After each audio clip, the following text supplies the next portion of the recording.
હરિઓમ વિદ્યાર્થી મિત્રો, આજે આપણે ધોરણ 7 વિષય સામાજિક વિજ્ઞાન પાઠ આપણો 7મો પ્રાદેશિક સંસ્કૃતિનું ઘડતર.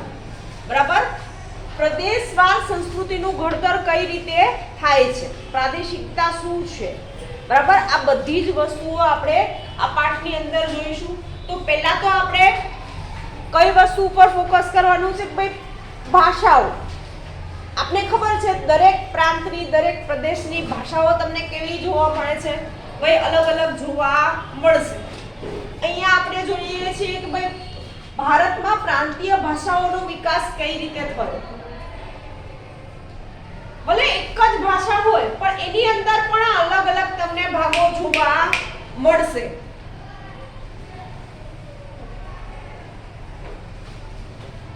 મલયાલમ છે, બંગાળી છે, ગુજરાતી છે, બરાબર, એમ અલગ અલગ જે ભાષાઓ છે એ ભાષાઓની અંદર પણ ભાઈ અલગ અલગ પાર્ટ આપણે જોવા મળે છે.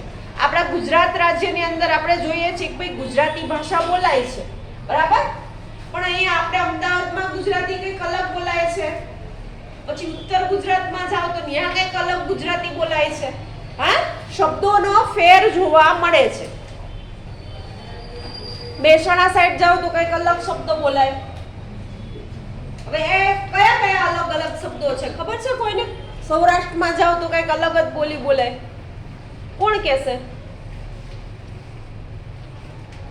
અહીંયા તમે અહીંયા અમદાવાદમાં આપણે પર્ટિક્યુલર કંઈક એવા શબ્દો બોલીએ છીએ. અહીંયા આપણે ઘડિયા બોલીએ છીએ ને, સૌરાષ્ટ્રમાં ઘડિયા નથી કહેવાતા એને બીજા નામથી બોલાવે છે. તમે 1 થી 10 ના ઘડિયા તૈયાર કરો એવું બોલીએ છીએ ને, સૌરાષ્ટ્રમાં એવું બોલે કે ભાઈ 1 થી 10 ના પાડા પાકા કરો. બોલે છે ગુજરાતીમાં જ, પણ શબ્દ ફેર છે, બરાબર. અહીંયા આપણે દીકરો કે દીકરી ઈ રીતે હશે, બોલાવતા હશે. ભાઈ સુરત બાજુ પોયરો ને પોરી શાયદ, બરાબર ને, આ મારો પોયરો છે ને આ મારી પોરી છે એવું બોલે છે ને. ભાઈ એ પ્રાંતવાર આપણે ભાષાઓ અલગ અલગ જોવા મળશે. અહીંયા આપને તમે અમદાવાદની બહાર જશો, જેનો અહીંયા બર્થ થયેલો છે અમદાવાદમાં, તો એ ચોક્કસ પણ એમ કહેવાય કે ભાઈ આ અમદાવાદની પ્રોપર ભાષા આવી જશે.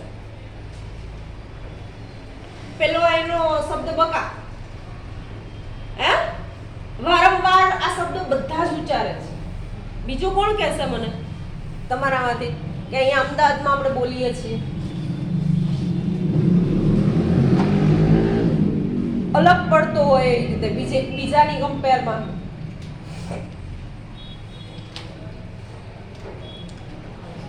નથી ખબર તો આ વસ્તુનું ધ્યાન રાખવાનું. તમે કોઈ પણ જગ્યાએ જાઓ છો તો બીજા લોકો જે શબ્દ બોલે છે ને એ સાંભળવાના. આપણે એક શબ્દ આપણે બીજા રીતે ઉચ્ચારણ કરતા હોય એટલે તમને ખબર પડશે ભાષા એક જ છે ગુજરાતી, પણ શબ્દ અલગ અલગ આવશે.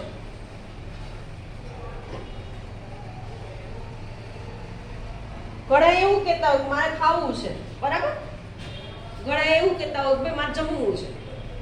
હવે જ્યાં જેવું બોલાય છે એવા શબ્દનું આપણે ઉચ્ચારણ કરતા હોઈએ છીએ. ઘણા એમ કે મમ્મી મને ખાવાનું લાવ ને, બરાબર ને.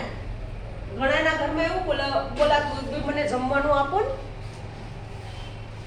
તો એ અલગ અલગ તમને વસ્તુ જોવા મળશે દરેક પ્રાંતની અંદર, દરેક પ્રદેશની અંદર. હવે આપણે જોઈએ છીએ કે વિભિન્ન સમુદાયની જાણકારી આપણને તેમની ભાષા પરથી મળે છે. જેમ કે ગુજરાતી બોલનાર ગુજરાતી, મરાઠી બોલનાર મહારાષ્ટ્રના ભાષાની સાથે સાથે એમ કહેવાય વિવિધ પ્રદેશો પોતપોતાના રીતિ રિવાજ, ખાનપાન, વસ્ત્ર પરિધાન, કાવ્ય, નૃત્ય, સંગીત, ચિત્રકલા, જુદા જુદા વિસ્તારોની જુદી જુદી સ્થાનિક સંસ્કૃતિ આપણે જોવા મળે છે. દેશી સંસ્કૃતિઓ કહીએ છીએ તે આપણા દેશમાં જોવા મળે છે. આ બધી જ સંસ્કૃતિઓ વચ્ચે સદીઓની આદાન પ્રદાન થતું રહ્યું છે. તેમ છતાં કેટલાક વિસ્તારોમાં કેટલીક ખાસ પરંપરાઓ આજ સુધી પણ અકબંધ છે. હવે આપણે જોઈએ છીએ કે એવી ઘણી પરંપરાઓ છે, રીત રિવાજો છે. આપણે વિદેશની અંદર આપણી ઓળખાણ હોય તો કઈ ગુજરાતીની ઓળખાણ છે. અને છાપ કેવી છે? કોઈ ગુજરાતી હંમેશા એમ કહેવાય કે ગમે ત્યાંથી પૈસાનો જોડ કરી લે. ગુજરાતી વેપારી કિસ્મનું માઇન્ડ હોય છે દરેક ગુજરાતીનું. બહાર વિદેશમાં એવી છાપ છે આપણી, ગમે એને બાટલી ઉતાર લે. એનો અર્થ એવો થાય છે ભાઈ એ ક્યાંય પાછો પડતો નથી. ગમે એ વસ્તુ હોય ભાઈ એ વેચી આવે. એ ગુજરાતી હોય એ વેચી આવે છે. ગમે એમ કરીને સામેવાળાને આમ ગળે વાત ઉતારી દે કે ના આ વસ્તુ તો બહુ સરસ છે. હે, એ આપણી એક ખાસિયત છે. બીજી કે ગુજરાતીઓ ના ગરબા છે. આપણે અહીં ગરબા બોલો છે, સૌરાષ્ટ્રમાં શું બોલે છે? ગરબી. હવે ગરબામાં ને ગરબીમાં શું ફેર છે? કોણ કહેશે મને? આની પહેલા મને યાદ છે તમારા ક્લાસમાં મેં લગભગ આ વસ્તુ કીધી હતી પણ ભૂલી ગયા છે. ગરબા અને ગરબી એ બેમાં શું ફેર છે? ગુજરાતી ભાષા સાહિત્યની અંદર આ વસ્તુ સ્પષ્ટ અલગ રીતે દર્શાવેલી છે. ક્યારેક સમય મળે તો ખાસ વાંચજો. ગરબા છે એ આપણે એક સાથે નાના મોટા બધા જ લોકો એ ગરબામાં, આપણે અહીંયા અમદાવાદની અંદર ગરબા ગવાય છે, બરાબર? કહો છો ને ભાઈ અમે ગરબા ગાઈએ છીએ. જ્યારે ઈ જ વસ્તુ સૌરાષ્ટ્રની અંદર એમ કહેવાય કે એક સરખી ઉંમરની નાની દીકરી ત્યાં મારે ગરબા લેવા હોય તો હું ના લઈ શકું. ત્યાં ગરબી થાય છે. એની આ ફિક્સ હોય ભાઈ 35 થી 40 દીકરીઓનું ગ્રુપ હોય. એ 10 દિવસ ઈ જ દીકરીઓ દ્વારા એમ કહેવાય કે ભાઈ ગરબીમાં બધા જ અલગ અલગ જાતના રાસ રજૂ થાય. આ બે વસ્તુનો ફેર, ગરબી અને ગરબા. ગરબામાં આપણે ભાઈ એમ કહેવાય ભાઈ છોકરાથી માંડી મોટાથી માંડી બધા જ લઈએ છીએ ને અહીંયા. હે, તો બધા ગાવ છો ને દરેક સોસાયટીની અંદર. જ્યારે સૌરાષ્ટ્રની અંદર આ વસ્તુ નથી થતી. હવે પરિવર્તન આવ્યું છે, દરેક ફ્લેટની અંદર લોકો ગાય છે, પણ ગરબી તો હજી વંશ પરંપરાગત જે ગામની અંદર શહેરની અંદર થાય છે એ તો થાય જ છે. કે 10 દિવસ એમ કહેવાય કે એ દીકરીઓને ટ્રેનિંગ આપવામાં આવે. નવરાત્રી આવે ને એ પહેલા એમ કહેવાય કે ભાઈ ટ્રેનિંગ આપવામાં આવે. બધા જ ગરબા ગાવાની અલગ અલગ એક્શન સાથે બધું વસ્તુ શીખવાડવામાં આવે. એની 1 મહિનો પ્રેક્ટિસ કરે ને એ પછી 10 દિવસ પરફોર્મ કરે છે દરરોજ રાતે. આપણે જેટલી કલાક અહીંયા ગરબા ગાઈએ એટલી કલાક એ લોકો રાતે એમ કહેવાય કે કોઈ પણ ચોક હોય કે ફિક્સ જગ્યા હોય એ જગ્યા ઉપર એવી પરફોર્મ થાય. એમાં પણ સ્પર્ધા કરવામાં આવે કોણ વધારે સારું ગાય છે, બરાબર? તો આટલી વસ્તુ ફેર છે ગરબા અને ગરબી. અહીંયા આપણે કહે છે ગરબા ગાવા, પણ સૌરાષ્ટ્રમાં શું કહે છે ભાઈ ગરબા લેવા. તમે જે આમ રાસ રમો છો એને શું કહેવાય? ગરબા લેવા. ત્યાં એ રીતે બોલાય છે. અથવા તો એવું બોલે કે ભાઈ રાસ લેવા છે. તમે એમ કહો ને કે ગરબા આ ગાવો છે તો એ મોઢેથી જે ગાય ને એને એ ગાવું કહે છે ત્યાંના લોકો. અને આપણે અહીંયા જે આપણે લઈએ છીએ 3 થાળીથી માંડી જે એને આપણે અહીંયા ગાવું કહીએ છીએ. શરૂઆતમાં હું આવી મને બહુ પ્રોબ્લેમ થતો. આ બધું ગરબા ગાવા કરે છે એટલે હું વિચાર કરતી ભાઈ આ ગરબા ગાવા એટલે શું? પછી મને ખ્યાલ આવ્યો ભાઈ આમાં આ ડિફરન્સ છે કે અહીંની અમદાવાદના લોકો ભાઈ જે રાસ લે છે એને ગરબા ગાવું એવું કહે છે. એ વસ્તુ પછી ખબર પડે. આટલો ફેર છે દરેક ભાષાની અંદર. શબ્દ એના એ જ હશે પણ એનો મિનિંગ બદલાય છે.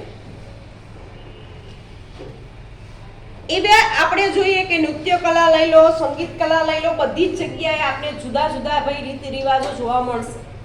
હવે તમે વિચારો કે આપણે લગ્ન સંસ્થા આ લગ્ન કરવા એ બધી પદ્ધતિ એક સમયની ચાલી આવે છે. એમાં થોડા વધતા હશે આપણે ભાઈ પરિવર્તન લાયા છે, પણ આપણે જોઈએ છે 2 દિવસના 3 દિવસના લગ્ન હોય છે. જે રીતિ રિવાજ આપણે કરવાના હોય એ જ કરીએ છીએ. એમાં કાંઈ ફેર લાવ્યા નથી લાયા. આપણે ખબર જ છે કે ભાઈ આપણે 4 ફેરા ફરે જ ભાઈ એ જ વસ્તુ થાય. એ દરેક જ્ઞાતિ વાઇઝ પાછું અલગ અલગ હોય. ઘણા એમાં 7 ફરતા હોય, 4 ફરતા હોય. હે એ વસ્તુ આપણે અલગ અલગ જોવા મળશે. પણ જે રીતિ રિવાજ છે એ વસ્તુને આપણે ફોલો કરીએ છીએ. ભારતમાં પ્રાંતીય ભાષાઓનો વિકાસ કઈ રીતે થયો? એવો પ્રશ્ન તમારી સમક્ષ આવે તો ભાઈ એ વસ્તુ આપણે અહીંયા જોઈશું કે પ્રાંતવાર ભાષાનો વિકાસ કઈ રીતે થયો. બોલ, મોટેથી બોલજો. 9મી સદીમાં સ્થાપવામાં આવેલ મહોદયપુરમનું ચેર રાજ્ય હાલના કેરળનો એક ભાગ હતું. કેરળની સંસ્કૃતિને તેની ભાષા મલયાલમ સાથે જોડતા આ સંસ્કૃતિ મલયાલમ સંસ્કૃતિ તરીકે ઓળખાય છે. મલયાલમ ભાષા કેરળમાં બોલાતી મુખ્ય ભાષા છે. તેના પર સંસ્કૃતનો ઘણો પ્રભાવ જોવા મળે છે. 14મી સદીમાં વ્યાકરણ એ કાવ્યશાસ્ત્ર પર લખાયેલ લીલાતિકલકમ ગ્રંથ મણિ પ્રવાલમ શૈલીમાં લખ્યો હતો. ઓકે, પહેલી ભાષા છે મલયાલમ. ભાઈ 9મી સદીની અંદર એમ કહેવાય ભાઈ સ્થાપવામાં આવેલા મોહમ્મદ પુરમ નું ચેર રાજ્ય હાલમાં કેરળ નો એક ભાગ છે. બરાબર. આ રાજ્યની અંદર એમ કહેવાય કે એની સંસ્કૃતિની ભાષા મલયાલમ સાથે જોડાતી હતી. એ આખા વિસ્તારની સંસ્કૃતિ કોની સાથે જોડાતી હતી? મલયાલમ ભાષા સાથે. બરાબર. આપણી સંસ્કૃતિ કઈ ભાષા સાથે જોડાય છે? ભાઈ ગુજરાતી. બરાબર. આપણે આપણા ભાષાથી આપણા રાજ્યનું નામ એમ કહેવાય રાજ્યનું નામ એ ગુજરાત, ભાષા એ ગુજરાતી અને આપણે બહારના દેશોની અંદર ગુજરાતી તરીકે જ ઓળખાય. આપણે બોલીએ ને તાર ખબર પડી જાય કે આ ગુજરાતી છે. આપણે એમ થાય કે આપણે બહારના રાજ્યમાં તમે જાઓ તો ભાઈ ગુજરાતી ભાગ્યે જ બોલાતી હશે.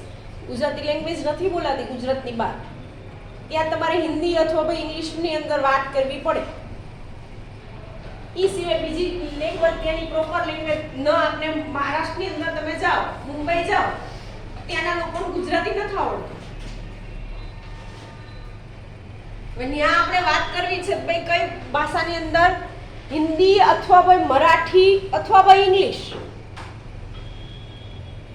આ 3 લેંગ્વેજ આવડતી હશે તો તમે ત્યાં ભાઈ આસાનીથી લોકલ લેંગ્વેજ આપણી જેમ ગુજરાતી છે તો મહારાષ્ટ્રમાં કઈ છે? ભાઈ મરાઠી.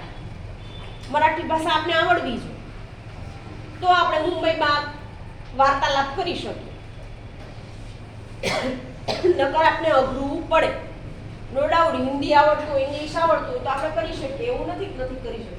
ત્યાંના લોકોને એ લેંગ્વેજ પણ આવડે છે. પછી છે બંગાળ. બંગાળી ભાષાનો ઉદ્ભવ સંસ્કૃત ભાષામાંથી થયો હોવાનું એમ કહેવાય ભાઈ માનવામાં આવે છે. 15મી સદીમાં ઉપભાષાઓ તથા બોલીઓ મળી એક સામાન્ય સાહિત્ય ભાષાનું સ્વરૂપ ધારણ કર્યું છે. પશ્ચિમ બંગાળની બોલાચાલીની ભાષા બની છે.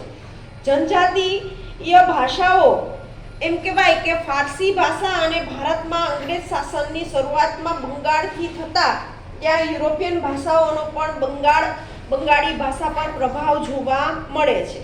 પ્રારંભિક બંગાળી સાહિત્યને 2 ભાષામાં વહેંચી શકાય છે. સંસ્કૃતિ અને પ્રભાવિત અને સ્વતંત્ર. પ્રથમ ભાગમાં સંસ્કૃત મહાકાવ્યોનો અનુવાદ અને બીજા ભાગમાં નાથ સાહિત્યનો સમાવેશ થાય છે. હવે બંગાળી ભાષા તમે જોઈ લો તો બહુ એનો ઉદ્ભવ સંસ્કૃત ભાષા જ્યારે થઈ એ સમયે થયેલો છે. તો જ્યારે અંગ્રેજો આપણા ઉપર શાસન કરતા હતા ત્યારે આપણે પશ્ચિમ વિસ્તારનો જે ભાગ છે ત્યાં એમ કહેવાય ત્યાંની આ લોકલ બોલી છે બંગાળી ભાષા. બરાબર. ત્યાંનો પહેરવેશ જોઈ લો, રીતિ રિવાજ જોઈ લો તો ત્યાં તમને ખાણીપીણીથી માંડી બધી જ વસ્તુ દરેક રાજ્યની તમને અલગ જોવા મળશે. બંગાળના આપણે ખબર છે કઈ વસ્તુ વખણાય છે? કોણ કહેશે? બંગાળ રાજ્યની એક સારામાં સારી વસ્તુ વખણાય છે ખાવા પીવાની અંદર. કઈ? કોણ કહેશે? બધાને બહુ ભાવે છે અહીં બેઠેલાને. મીઠાઈ. હા પણ કઈ મીઠાઈ? મીઠાઈનું નામ? હા, રસગુલ્લા. બરાબર. જેમ કહેવાય કે બેંગોલી લોકો હોય એનું સ્પેશિયલ સ્વીટ છે, બરાબર? ત્યાંનું એ સ્વીટ આપણે જોઈએ છીએ દરેક રાજ્યની અંદર અત્યારે પરિસ્થિતિ આપણે એવી થઈ ગઈ છે કે બધી જ વસ્તુ આપણે બધા જ રાજ્યની અંદર મળે છે. તો રસગુલ્લા છે એ એમ કહેવાય કે બંગાળી લોકોને વધારે ભાવે છે, ત્યાંની એ સ્પેશિયાલિટી છે. પછી છે ગુજરાત, ગુજરાતી ભાષા. ભારત અનેક ભાષાઓ અને બોલીઓ સાથે સંકળાયેલું રાષ્ટ્ર છે. પ્રાચીન કાળે ભારતમાં સંસ્કૃત, પ્રાકૃત, તમિલ જેવી ભાષાઓનું ચલણ હતું. સમય જતાં તેમાંથી અનેક પ્રાદેશિક ભાષાઓનો વિકાસ થયો હતો. પ્રાદેશિક રાજ્યોની સ્થાપનાએ પ્રાદેશિક ભાષાઓના વિકાસનું બળ પૂરું પાડ્યું અને સંસ્કૃતમાંથી તેમજ દક્ષિણ ભારતમાં તમિલમાંથી ઘણી ભાષાઓનો જન્મ થયો. 8મી સદીથી પ્રાદેશિક ભાષાઓનો વિકાસનો વેગ આવ્યો અને હિન્દી, ખડી બોલી, અવધી, બંગાળી, ગુજરાતી, મરાઠી, મલયાલી, તેલુગુ અને કન્નડ ભાષાઓ વિકસી. ઈસવીસન 10મી અને 11મી સદીમાં સંસ્કૃત, પ્રાકૃત, અપભ્રંશમાંથી ગુજરાતી ભાષાનો વિકાસ થયો હતો. બોલો આગળ. અપભ્રંશ ગુજરાત ભાષાની જનની છે. આચાર્ય હેમચંદ્રને અપભ્રંશ ભાષાની શરૂઆત થઈ. સંસ્કૃત, પ્રાકૃત, અપભ્રંશ ભાષા પછી ગુજરાતી ભાષાનો વિકાસ થયો. ગુજરાતી માટેનો કહી શકાય તેવો નવો સાહિત્ય યુગ નરસિંહ મહેતાના હાથે વિકસે છે. આ નવા યુગના સૂત્રધારો તરીકે નરસિંહ મહેતા, મીરાબાઈ અને ભારતસિંહ આવે છે. એ ત્રણેય ભક્તિ સાહિત્યના વિકાસ સાથે ગુજરાતી ભાષાનો વિકાસ કર્યો. ઓકે, બેસો. હવે આપણે જોઈએ છીએ કે ભારતની અંદર અનેક ભાષાઓ સાથે ભાઈ સંકળાયેલો છે. પ્રાચીન સમયથી ભાઈ સંસ્કૃત, પ્રાકૃત, બરાબર, તમિલ જેવી ભાષાઓનું ભાઈ ચલણ છે. અસંખ્ય ભાષાઓ એમ કહેવાય ભાઈ ભારતની અંદર બોલાય છે એવું પણ કહી શકો. પણ આ બધી જ ભાષાઓનો ઉદ્ભવ ક્યાંથી થયો છે? કોણ કહેશે? કઈ ભાષાની અંદરથી થયો છે? સંસ્કૃત, બરાબર. આ બધી જ ભાષાઓ છે એમ કહેવાય ભાઈ સંસ્કૃત ભાષામાંથી ધીમે ધીમે એનો વિકાસ થયેલો આપણે જોવા મળે છે. હવે ખાસ કરીને ભાઈ એ વિકાસ કરનારા વ્યક્તિઓ કોણ હતા? તો આપણે ગુજરાતી સાહિત્યની અંદર 3 નામ મુખરે છે. નરસિંહ મહેતા છે, મીરાબાઈ છે અને ભાલણ છે, બરાબર. શરૂઆતના સમયની અંદર જ્યારે ગુજરાતી ભાષાનો વિકાસ થયો હતો ભાઈ આ 3 લોકોએ એમ કહેવાય કે અસંખ્ય પદો, કાવ્યો જે આજે પણ તમે ગુજરાતીની અંદર ભણો છો, બરાબર, એનો એમ કહેવાય કે આ 14મી થી 15મી સદીની અંદર આપણે જોઈ શકીએ ભાઈ નરસિંહ મહેતાના યુગના સમયે આ વસ્તુની રચના થઈ હતી ને એને અત્યાર સુધી આપણે ફોલો કરીએ છીએ. તમારા પાઠ્યપુસ્તકની અંદર નરસિંહ મહેતાના કાવ્યો આવતા હશે, મીરાબાઈના કાવ્યો આવતા હશે, તો એની રચના એટલા સમય જૂની આપણે જોવા મળે છે. એ ઉપરાંત સાહિત્યની ગુજરાતી સાહિત્યની જ્યારે પણ તમને બુક મળે તો ખાસ વાંચજો. એ બુકની અંદર ડિટેલમાં બધી જ માહિતી આપેલી છે.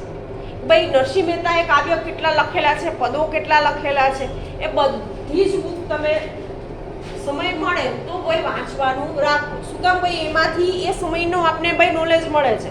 એ સમયની સંસ્કૃતિ કેવી હતી, સભ્યતા કેવી હતી, બરાબર, એ બધી જ વસ્તુ આપણે એમાંથી શીખવા મળશે.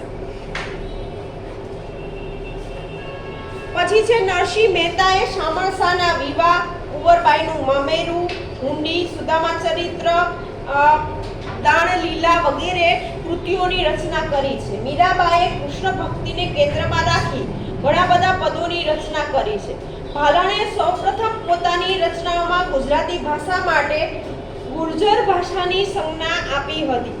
તેઓએ પાટણમાં મોઢ બ્રાહ્મણ હતા. તેમણે આખ્યાનના પિતા તરીકે ઓળખવામાં આવે છે. આ પ્રશ્ન લોંગ ટાઈમ માટે છે. ગુજરાતી સાહિત્યના આખ્યાનના પિતા કોણ હતા? આવો પ્રશ્ન તમારી એમ કે મોટા થશો ને ભાઈ જ્યારે પણ એમ કહેવાય કે જોબ માટેની એક્ઝામ આપશો તો ભાઈ એની અંદર આવા પ્રશ્નો પૂછાશે. ભાઈ આખ્યાનના પિતા કોણ હતા? તો એ વસ્તુ આપણે જુઓ. અત્યારે તમને અહીંયા આ બુકની અંદર પણ આપેલું છે, ગુજરાતીની કોઈ પણ કાવ્ય રચના હશે ત્યાં પણ આપેલું હશે દરેક સાહિત્ય કવિ વિશે. બરાબર, નરસિંહ મહેતા લઈ લો, મીરાબાઈ લઈ લો. મીરાબાઈ કેના ઉપર લખ્યા છે? ભાઈ કૃષ્ણ ભક્તિ ઉપર. શું લખ્યા છે? તો પદો. બરાબર, એ રીતે આપણે દરેક વસ્તુ યાદ રાખવાની છે. આખ્યાનના પિતા તરીકે ભાઈ આપણે ઓળખીએ છીએ જાણીતી કૃતિ ધ્રુવાખ્યાન, મુર્ગી આખ્યાન, શિવ ભીલડી સંવાદ વગેરે એનો સમાવેશ આપણે કરી શકીએ છીએ.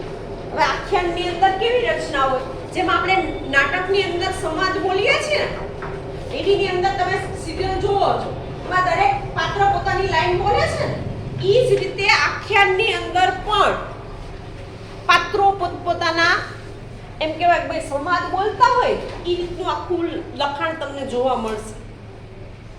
અહીંયા જેટલા પણ આખ્યાનના નામ આપ્યા એ બધા જ કદાચ તમારા ઘરની અંદર કોઈ વડીલ હોય ને તેને પૂછજો કે આખ્યાન ની અંદર કઈ રીતના લખેલું હોય. અત્યારે લાઇબ્રેરીની અંદર એ બુકો પણ અવેલેબલ હશે. બરાબર, તમે જોશો એટલે ખ્યાલ આવશે કે ભાઈ આખી નાટક સ્વરૂપે એમ કહેવાય કે આખી રચનાનું નિરૂપણ થયેલું આપણે જોવા મળે છે. પછી છે ભારતના ઉત્સવ.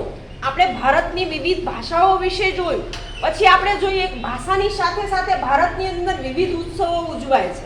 કયા કયા ઉત્સવો ઉજવીએ છીએ? કોણ કહેશે મને?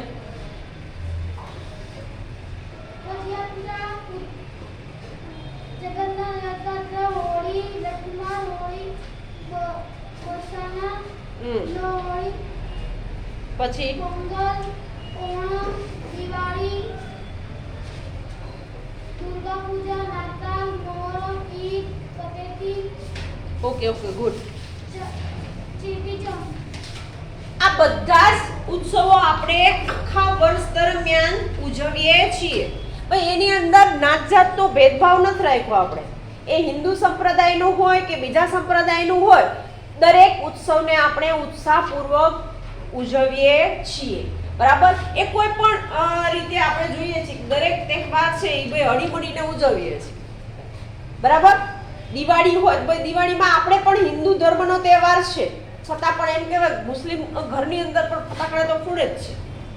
હે, મુસ્લિમ લોકોનો એ તહેવાર નથી છતાં પણ એમ કહેવાય કે એના ઘરે છોકરા ફટાકડા ફોડે જ છે. ઘણા તો એમ કહેવાય કે આપણે જેમ રંગોળી કાઢીએ એમ એમના ઘરે પણ કાઢે છે. હે, શોખ હોય તો કર દે, એવું નથી.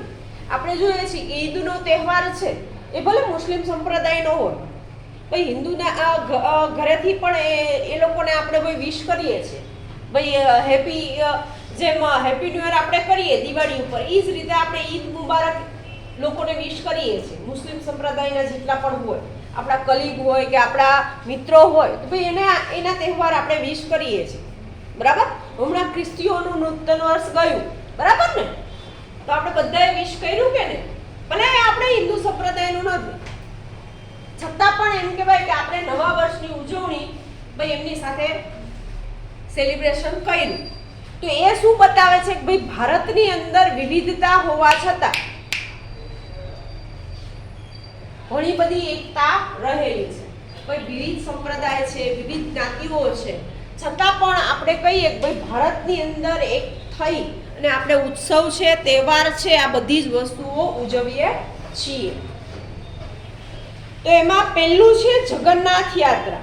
હવે જગન્નાથ યાત્રા આપણે જોઈએ છીએ કે ભાઈ અહીંયા અમદાવાદની અંદર પણ આપણે ભાઈ ઉજવીએ છીએ, પણ મૂળ એનું આપણે જોઈએ કે ભાઈ આ જેની સાથે એમ કહેવાય કે ધાર્મિક સંપ્રદાયો પણ જોડાય છે.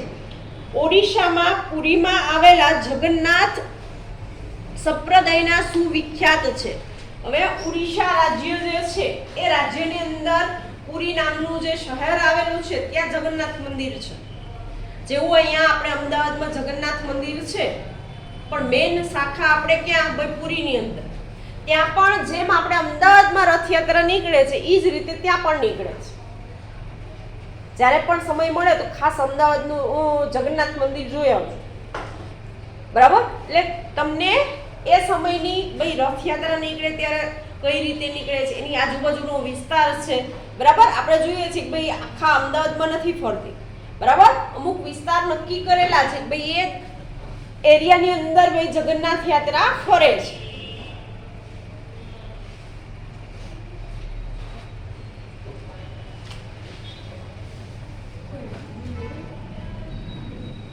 હોળીનો તહેવાર ભારતમાં ઉજવવામાં આવે છે, પરંતુ ઉત્તર ભારતમાં તેનો વિશેષ મહત્વ છે. આ તહેવાર 2 દિવસનો હોય છે. પહેલો દિવસ હોળી અને બીજો દિવસ ધૂળેટી. આ દિવસને અસુરી શક્તિ પર શક્તિના વિજય તરીકે ઉજવવામાં આવે છે. આ દિવસે સાંજના સમયે હોળીનું પૂજન કરી હોળી પ્રગટાવવામાં આવે છે. ધૂળેટીના દિવસે એકબીજા પર રંગ છાંટીને ઉજવણી કરવામાં આવે છે. ઓકે, હવે જગન્નાથ યાત્રા આપણે જોઈએ કે ભાઈ જગન્નાથ યાત્રા જેવી પુરીમાં નીકળે છે એમ વિશ્વ ના માલિક જે વિષ્ણુ શબ્દનો સમાનાર્થી છે 12મી સદીની અંદર એમ કહેવાય કે ગંગ વંશના રાજા અનંત વંશને પુરીને ખાતે જગન્નાથ મંદિરનું નિર્માણ કર્યું હતું. જગન્નાથ મંદિરનું નિર્માણ કોણે કર્યું હતું? ભાઈ એ શબ્દ આપણે એ વસ્તુ યાદ રહેવી જોઈએ. પછી છે ઈસવીસન 1230 માં રાજા અનંત ભીમ ત્રીજાએ પોતાનું રાજ્ય જગન્નાથને અર્પણ કરી પોતે તેમના પ્રતિનિધિ તરીકે ઘોષિત કર્યા. ઓરિસ્સા જીતનાર મુગલો, મરાઠા અને ઈસ્ટ ઇન્ડિયા કંપનીને બધાએ મંદિર પર પોતાનું વર્ચસ્વ સ્થાપવાનો પ્રયત્ન કર્યો, પણ તેમનું માનવું હતું કે મંદિર પર નિયંત્રણ મેળવવાથી સ્થાનિક લોકોનો સમુદાય પણ તેમનું શાસન સ્વીકારશે. હવે તમે વિચારો કે પહેલાના સમયના લોકોની મેન્ટાલિટી કેવી હતી કે ભાઈ મંદિર ઉપર કબજો કરો તો ભાઈ લોકો ઉપર આપણે ઓટોમેટિક કબજો મેળવી લેશું. શું કામ? ભાઈ પહેલાનો સમય સમાજ કેવો હતો? અંધશ્રદ્ધા, વહેમ, એ બધી વસ્તુ વધારે જોવા મળતી હતી. હવે અંગ્રેજોથી માંડીને મરાઠાઓથી માંડીને મુગલો બધાને એવું જ થયું ભાઈ આપણે ઉડીશા રાજ્યને જીતવું છે, ભાઈ આ મંદિર ઉપર કબજો કરો તો ઓટોમેટિક જે ઉડીશાની પ્રજા છે એના ઉપર આપણે ભાઈ કંટ્રોલ મેળવી શકશું. પણ હકીકતમાં એ વસ્તુ થઈ નહીં. એ વસ્તુ આપણે ખબર જ છે ભાઈ સંપ્રદાય વસ્તુ અલગ છે અને સમાજ વસ્તુ અલગ છે. કોઈ પણ વસ્તુ છે ભાઈ સમાજની અંદર જે વસ્તુ ફોલો થતી હોય એ જ થાય. સમાજ એમ કે ભાઈ આ સમયે આ જ વસ્તુ કરવી, બધા એ કરવાના જ. આપણે જોઈએ છીએ પહેલાના સમય સમાજની અંદર આપણે ખબર છે કે ભાઈ ઈચ્છા મુજબ આંતરજ્ઞાતીય લગ્ન કરવાય એના ઉપર પ્રતિબંધ હતો. અત્યારે એ અટકી ગયો છે. અત્યારે કોઈ માને ના માને. અત્યારે કોઈ બધા પરમિશન આપે તમારે જ્યાં લગ્ન કરવા હોય છૂટ છે. શું કામ? ભાઈ એ વસ્તુ ધીમે ધીમે દૂર થતી ગઈ. શું કામ? ભાઈ જેની સાથે જીવવું છે ભાઈ એ જ વસ્તુ પહેલાના સમયની અંદર કેવું હતું? માતા અને પિતા નક્કી કરતા. એ જોવા જાય પછી ભાઈ જેના લગ્ન હોય ને એને પછી ખબર પડે કે મારા આમની જોડે લગ્ન થવાના છે. આજે પણ બિહાર રાજ્યની અંદર એ રીતે લગ્ન થાય છે જોયા વગર. માતા અને પિતા જોઈને આવે બરાબર. એક તો ખાસ નાની ઉંમરની અંદર લગ્ન થાય છે. આજે પણ એ રાજ્યની અંદર પૈસા લઈને લગ્ન થાય છે, દહેજ દેવામાં આવે છે. આજે પણ જેટલો છોકરો વધુ ભણેલો હોય, સરકારી નોકરી હોય, ભાઈ દીકરી વાળા એટલા પૈસા આપવા પડે. આજે પણ એ વસ્તુ છે અમુક રાજ્યની અંદર. હજી આપણે એમ થાય કે ભાઈ વસ્તુ જતી રહી, નથી જતી રહી. એ આપણા રાજ્યની અંદર નથી. બીજા ઘણા એવા રાજ્યો છે કે ત્યાં આ વસ્તુ થાય છે. ધીમે ધીમે એમાં પરિવર્તન આવ્યું છે. પહેલા જેવું વર્ચસ્વ નથી. શું કામ? ભાઈ અત્યારે ભાઈ બધા એજ્યુકેટેડ થવા લાગ્યા છે. સમાજ કેવો થઈ ગયો છે? ભાઈ ભણવા લાગ્યો છે. ભાઈ સમાજમાં આપણે ખબર છે જેટલું ભણેલા છે તેટલો સમાજની અંદર સુધારો આવ્યો છે. સારી વસ્તુ પણ છે અને સાથે સાથે ભાઈ આપણે એમ કહીએ નબળા પાસા પણ જોવા મળે છે. સમાજ તો સુધરો છે પણ ઘણા એવી વસ્તુઓ પણ જોવા મળે છે જે ન થવી જોઈએ. તો આ વિડીયોની અંદર અહીંયા સુધી રાખીશું. આગળની માહિતી આપણે ભાઈ આગળના વિડીયોની અંદર જોઈશું.